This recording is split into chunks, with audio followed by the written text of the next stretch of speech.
গেল ৫৫ বছরেও বাংলাদেশ রেলওয়েতে তৈরি হয়নি নিজস্ব সার্ভিস ইঞ্জিনিয়ার। শুনতে অবাক লাগলেও এটাই সত্যি।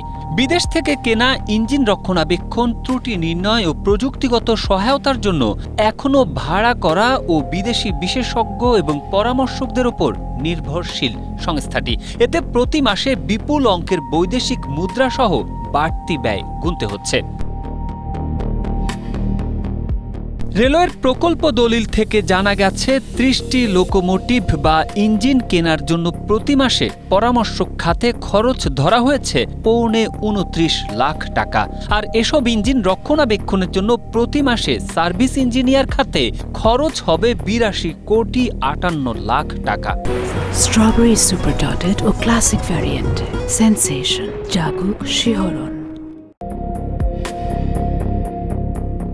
ভৌত অবকাঠামো বিভাগের পরিবহন উইং বলছে, ক্রয়কৃত লোকোমোটিভ মেইনটেন্যান্সের জন্য রেলওয়ের কয়েকজন ইঞ্জিনিয়ার বা টেকনিশিয়ানকে নির্মাতা প্রতিষ্ঠানের মাধ্যমে প্রশিক্ষণ দেওয়া যেতে পারে।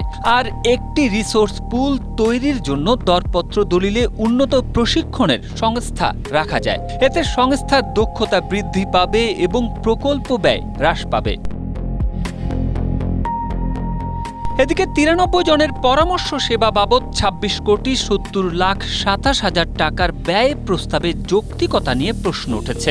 এখানে প্রতি মাসে প্রতিজনে খরচ হবে ২৮,৭১,০০০ টাকা। আর ক্রয়কৃত ৩০টি লোকোমোটিভ ৫ বছরে মেইনটেন্যান্সের লক্ষ্যে ২ জন সার্ভিস ইঞ্জিনিয়ার নিয়োগে ব্যয় ৪৯,৫৫,১৮,০০০ টাকা।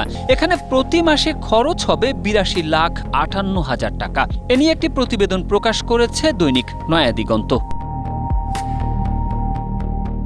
Tarique Ahmed, Asia post.